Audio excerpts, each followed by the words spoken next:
Hello दोस्तों, कैसे हैं आप सब। आशा करते हैं सभी स्वस्थ और मस्त होंगे। साथियों, दोस्तों, प्रश्नावली 3A में दो क्वेश्चन हमारे बचे हुए थे, क्वेश्चन नंबर 12 और क्वेश्चन नंबर 13। आज हम उनको समाप्त कर दे रहे हैं। प्रश्नावली 3A देखिएगा, क्वेश्चन नंबर 12 में लिखा हुआ है के किस मान के लिए निम्नलिखित समीकरणों के युग्म का कोई हल नहीं है। समीकरण ये दिए गए हैं दोस्तों। कोई हल ना होने का केस हमने क्या बताया था? जब दो समीकरण युग्म, जब दो रेखाएं समांतर होती है दोस्तों, जब दो रेखाएं समांतर होती हैं तो उनका कोई हल नहीं प्राप्त होता है। अगर हमारे पास दो समीकरण युग्म है, पहला समीकरण है a1x plus b1y plus c1 बराबर 0। दूसरा समीकरण है a2x plus b2y plus c2 बराबर 0। तो a1 और a2 का जो रेशियो है वो b1 और b2 के रेशियो के बराबर हो, लेकिन c1 और c2 के रेशियो के बराबर नहीं है। तो ऐसे केस में दोनों समीकरण युग्म समांतर होते हैं और समीकरण युग्म का कोई हल नहीं होता है। ठीक है, तो वही कंडीशन हम लगा के इसको सॉल्व करेंगे और के का मान ज्ञात करेंगे। देखिएगा दोस्तों, हल नंबर 12 क्या लिखा हुआ, के किस मान के लिए। तो प्रश्नानुसार समीकरण युग्म अनुसार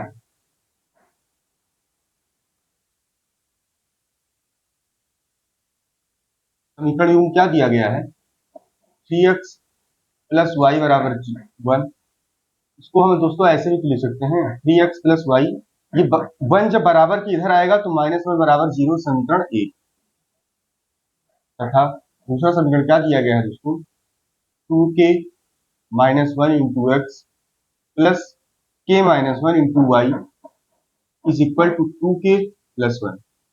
दोस्तों देखिएगा, 2k -1 into x plus k -1, और जब इस पूरे को, पूरा मान लीजिए ब्रैकेट लगाते हैं, उस पूरे को जब इधर लाएंगे तो माइनस हो जाएगा। भाई पूरा प्लस में है, यहाँ कौन सा चिन्ह है, यहाँ कोई चिन्ह नहीं है तो प्लस में है। जब बराबर की इधर आएगा तो चिन्ह बदल जाएगी।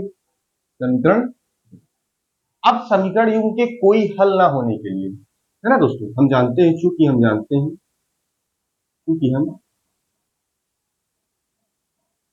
जानते हैं, चाहे तो तुलना कर दीजिए, आप तुलना कर देंगे तो और आसान हो जाएगा। देखिएगा,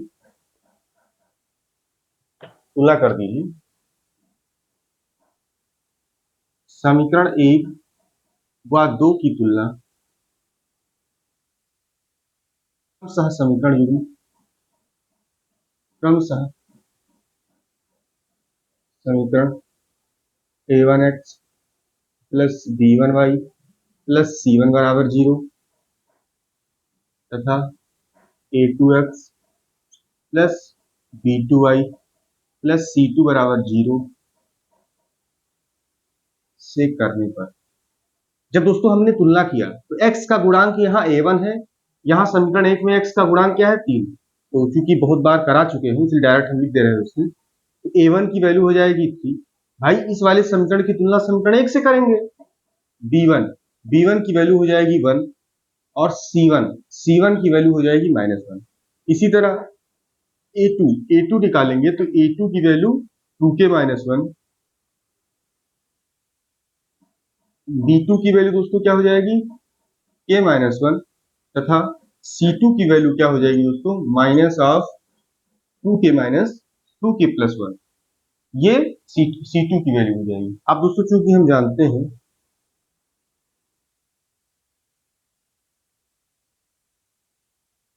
क्या जानते हैं कि समीकरण युग्मों के कोई हल ना होने के लिए, समीकरण युग्मों के कोई हल ना होने के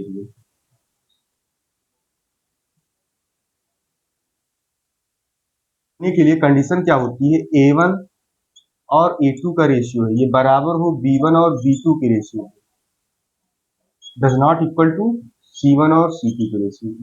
ठीक है, वैल्यू पुट कर दीजिए। जब यहां आप रखेंगे वैल्यू, दिस इंप्लाइज दोस्तों, दिस इंप्लाइज 3/2k -1 बराबर b1 1/k-1 does not equal to -1/-2k+1।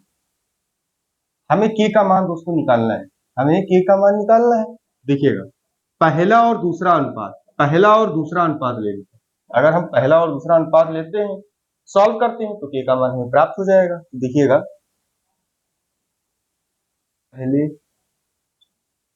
पहला और दूसरा अनुपात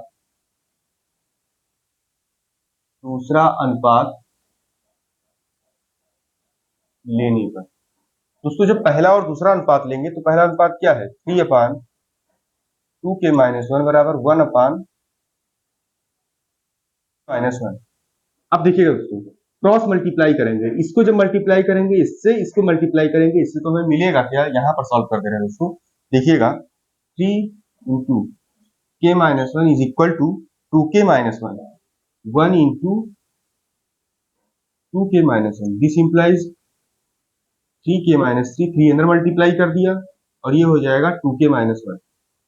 तो 3k यहाँ पे है दोस्तों, और 2k जब इधर जाएगा तो -2k हो जाएगा बराबर, ये -1 ऑलरेडी यहाँ पर है, -3 जब उधर जाएगा दोस्तों +3 हो जाएगा। देखिएगा, 3k में से 2k गया, मतलब k 3 बार है, यहाँ k 2 बार है, तो 3 में से 2 गया तो 1 बार बचा, तो k लिख दिया, 1 लिखा नहीं जाता दोस्तों। और 3 में से 1 गई 2, तो k का मान हमारे पास क्या आ गया, अतः k बराबर 2 के लिए समीकरण का कोई हल नहीं है ना दोस्तों। ये था हमारे पास क्वेश्चन नंबर 12। उम्मीद करते हैं आप सभी को समझ में आया होगा दोस्तों। एक बार फिर समझा दे रहे हैं, जैसे देखिएगा, के किस मान के लिए निम्न रैखिक समीकरणों के युग्म का कोई हल नहीं है। तो अब जानते हैं समांतर होने की कंडीशन में कोई हल नहीं होता है, तो समीकरण युग्म जो दिया गया था उसमें हमने उसको हमने लिखा, इसकी तुलना कर दी हमने, a1x plus b1y plus c1 बराबर 0, a2x plus b2y plus c2 बराबर 0 से a1 की वैल्यू ये आ गई। भाई, इस वाले समीकरण की तुलना मैंने समीकरण 1 से की, इस वाले समीकरण की तुलना हमने समीकरण 2 से की, तो यहाँ पर x का गुणांक है 2k-1 और यहाँ पर x का गुणांक है a2, उसी तरह y का गुणांक और c2, उसी तरह सारे गुणांक को हमने तुलना कर ली। अब चूंकि हम जानते हैं समीकरण युग्म के कोई हल ना होने के लिए कंडीशन क्या होती है, a1/a2 बराबर b1/b2 does not equal to c1/c2। हमने इसमें a1 और a2 की वैल्यू रख दी, b1 और b2 की वैल्यू रख दी, c1 और c2 की वैल्यू रख दी। अब चूंकि ये चीज अलग है, ये चीज अलग है, ये चीज अलग है, तो हमने पहला अनुपात, दूसरा अनुपात, तीसरा अनुपात, तो पहला और दूसरा अनुपात हमने लिया, हमें k का मान निकालना था दोस्तों, यही हमारे लिए आसान है। तो पहला और दूसरा अनुपात लेने पर ये हमारे पास आ गया, हमने इसको क्रॉस मल्टीप्लाई कर दिया, 3 अंदर मल्टीप्लाई कर दिया, 3k-3 इज इक्वल टू, यहाँ 1 मल्टीप्लाई करेंगे तो 2k-1 सेम रहेगा। फिर 3k को हमने रोका इधर, 2k इधर ले आए तो ये प्लस में था माइनस में हो गया, और ये माइनस में था उधर जाकर प्लस में हो गया, सॉल्व करके k का मान 2 आ गया। ठीक है दोस्तों, उम्मीद करते हैं क्वेश्चन नंबर 12 आप सभी को समझ में आया होगा दोस्तों। अब क्वेश्चन नंबर 13 पे आते हैं। देखिएगा, आज क्लास वीडियो छोटी भी रहेगी दोस्तों, क्योंकि 2 ही क्वेश्चन है और नया एक्सरसाइज आज हम शुरू नहीं करना चाह रहे हैं। भाई, नया एक्सरसाइज में अगर कोई कॉन्सेप्ट हो और उस दिन को कंप्लीट ना हो जाए एक दिन एक वीडियो में, तो दूसरे वीडियो में बनाने का मतलब है नहीं उसका। कॉन्सेप्ट एक ही वीडियो में कवर होना चाहिए दोस्तों।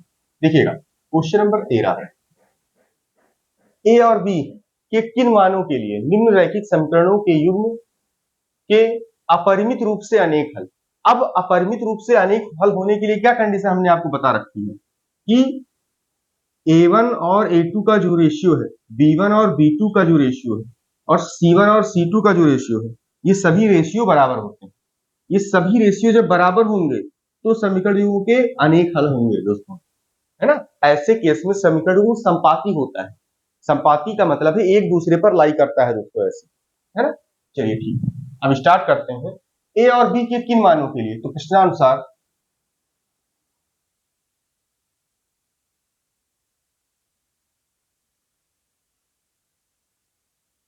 समीकरण युग्म क्या है, समीकरण युग्म दोस्तों 2x प्लस 3y बराबर 7, तो इसको 2x प्लस 3y, 7 इधर आ जाएगा, -7 बराबर 0 समीकरण एक हमने मान लिया। तथा दोस्तों दूसरा क्या है, a minus B into x plus a plus B into Y is equal to 3a plus B minus two. इसको दोस्तों ऐसे भी तो लिख सकते हैं, A minus B into x plus A plus B into Y. ये जब दोस्तों पूरा ब्रैकेट हम इधर लाएंगे तो minus of 3a plus B minus two बराबर जीरो हो जाएगा, समीकरण 2। ये हमारे पास दोस्तों समीकरण 1 और समीकरण 2 हमें मिल गया। अब देखिएगा दोस्तों, हम क्या करते हैं, समीकरण 1 और 2 की तुलना,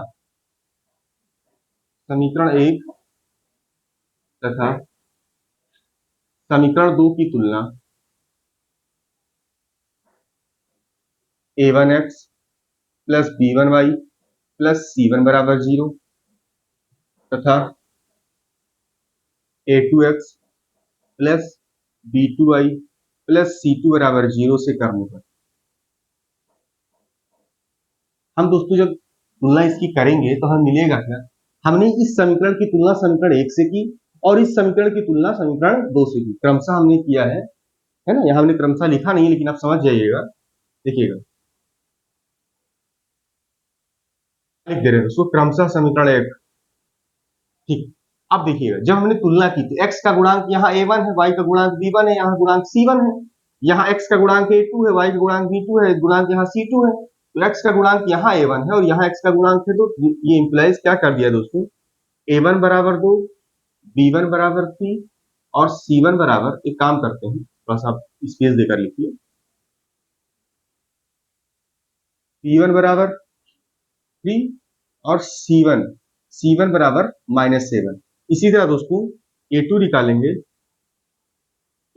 x का गुणांक यहाँ a2, यहाँ x का गुणांक a माइनस बी, यहाँ b2 क्या है दोस्तों a प्लस बी और c2 क्या हो जाएगा दोस्तों minus of 3a plus B minus 2। ये हमारे पास है। अब चूंकि हम जानते हैं दोस्तों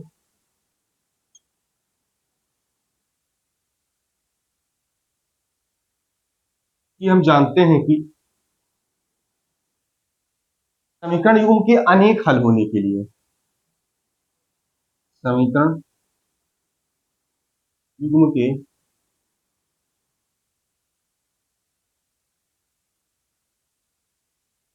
अनेक हल के लिए, दोस्तों अनेक हल के लिए जो a1 और a2 का जो रेशियो है ये बराबर होता है b1 और b2 के रेशियो के, ये बराबर होता है c1 और c2 के रेशियो के। ठीक है दोस्तों, ये हमारे पास ये हो गया।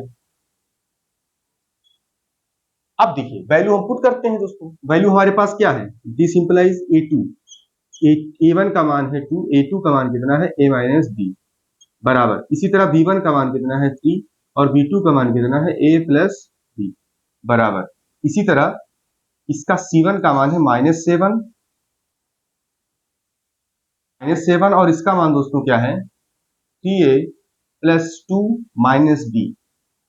अब देखिएगा हम अनुपात लेकर सॉल्व करेंगे तो हम ऐसे करेंगे दोस्तों, देखिएगा समझिएगा, यहाँ पे हम क्या करते हैं, पहला और तीसरा अनुपात लेते हैं, दूसरा और तीसरा अनुपात लेते हैं, पहला और, देखिएगा दोस्तों पहला और तीसरा अनुपात लेते हैं, दूसरा और तीसरा अनुपात लेते हैं।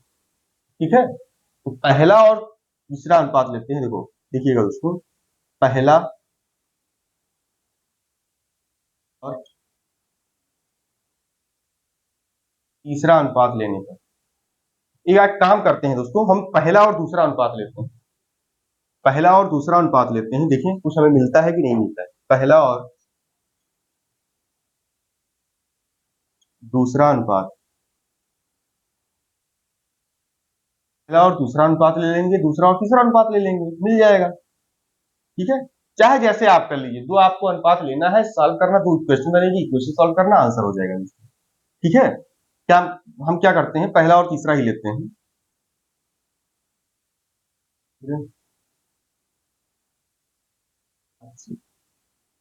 दोस्तों तो क्या आ जाएगा, देखिएगा 2 अपान ए माइनस बी बराबर 3 अपान, सॉरी, बराबर -7 अपान, देखिए माइनस माइनस यहां से कट गया तो माइनस लिखने की कोई जरूरत नहीं, 7 अपान 3a प्लस बी माइनस 2। ये है दोस्तों, अब देखिएगा क्रॉस मल्टीप्लाई कर दे रहे हैं दोस्तों, ये पूरा मल्टीप्लाई हो जाएगा इसमें, तो देखिएगा 2 3a plus B minus 2 equal to, ये 7 पूरा मल्टीप्लाई हो जाएगा इसमें, ए माइनस बी। हमारे पास क्या बचा दोस्तों, 2 क्या 6, 6a प्लस 2b माइनस 4 बराबर 7a माइनस 7b। ठीक है दोस्तों, क्वेश्चन नंबर 12 कंप्लीट हो गया है। क्वेश्चन नंबर 13 हम एक बार फिर पढ़ दे रहे हैं। ए और बी के किस मान के लिए निम्नलिखित समीकरणों के युग्म के अपरिमित रूप से अनेक हल हैं। समीकरण युग्म हमारे पास ये दिया गया है। क्योंकि हम चाहते हैं कि एक ही बार में ये क्वेश्चन पूरा सॉल्व हो जाए, तो क्वेश्चन को हटा दे रहे हैं दोस्तों। क्वेश्चन हमने पढ़ लिया ही है, अब हम क्वेश्चन को हटा दे रहे हैं। हमारे पास क्या है दोस्तों, अब देखिएगा 6a यहां पर है, 7a यहां पर है, तो सभी को उधर ले जाइए दोस्तों, सभी को उधर ले जा रहे हैं। देखिएगा तो हमारे पास आया क्या, this implies 7a minus 7b। अब दोस्तों ये सभी का चिन्ह बदल जाएगा, अगर यहाँ प्लस है तो माइनस, माइनस है तो प्लस, तो यहाँ प्लस है दोस्तों तो माइनस 6 है, यहाँ प्लस है माइनस 2b, और यहाँ माइनस है तो प्लस 4 बराबर 0। अब दोस्तों इसको सॉल्व करेंगे तो 7a में से 6a, 7a में से 6a गया तो a बचा, और यहां पर दोस्तों माइनस 9b प्लस 4 बराबर 0। अब दोस्तों हमारे पास क्या बचा, a माइनस 9b, और ये प्लस 4 उधर जाकर माइनस 4 हो गया, समीकरण 3। इसी तरह दोस्तों हम लोग पहला और दूसरा और तीसरा अनुपात लेंगे। अभी हमने पहला और तीसरा अनुपात लिया था, अब दूसरा और तीसरा अनुपात लेंगे, है ना दोस्तों। दूसरा और तीसरा अनुपात से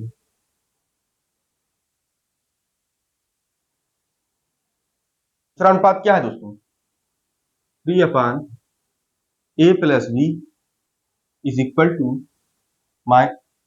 टू, एक काम करते हैं दोस्तों, हम यहां पर दूसरा और पहला अनुपात, पहला और दूसरा अनुपात ले लेते हैं, आसान हो जाए और आसान हो जाएगा हमारे लिए। देखिए पहला और दूसरा अनुपात,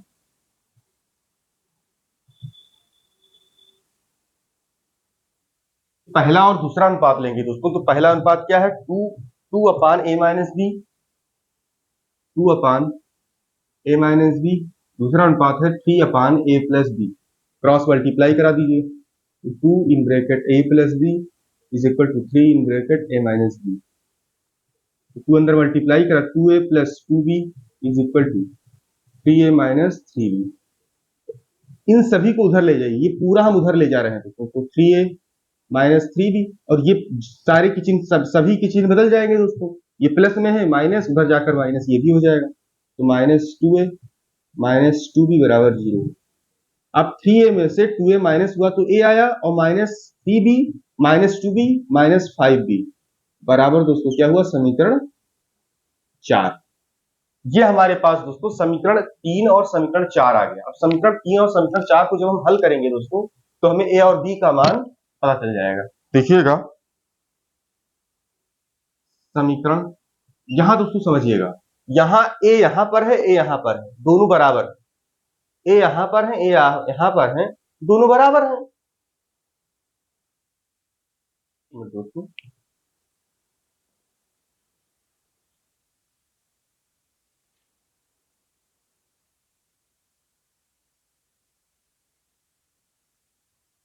देखिएगा a यहां पर है, a यहां पर है, दोनों बराबर है, तो क्यों ना हम समीकरण 3 से समीकरण 4 को माइनस कर दें दोस्तों। समीकरण 3 माइनस समीकरण 4, समीकरण 3 माइनस समीकरण 4, तो हमें मिला क्या, a minus 9b is equal to minus 4। फिर यहां पर दोस्तों a minus 5b is equal to 0। जब हम माइनस करेंगे दोस्तों, तो ये प्लस में है, ये माइनस में हो जाएगा, ये माइनस में है, ये प्लस में हो जाएगा, और यहाँ 0 है, लगाइए चाहे ना लगाइए, ठीक ये है। अब देखिएगा दोस्तों, a plus a minus a cancel हो गया, minus 9b plus 5b, minus 9b plus 5b minus 4b आएगा दोस्तों, और यहां भी माइनस 4, माइनस से माइनस कटा, 4 से 4 कटा, v की वैल्यू क्या आ गई दोस्तों, v की वैल्यू हमारे पास 1 आ गई। b हमारे पास क्या आ गया, b हमारे पास दोस्तों 1 आ गया। अब b का मान हम किसी भी समीकरण 3 या समीकरण 4 में रखते हैं दोस्तों, देखिएगा समीकरण 4 से ले रहे हैं क्योंकि यहां पर 0 है तो आसान हो जाएगा।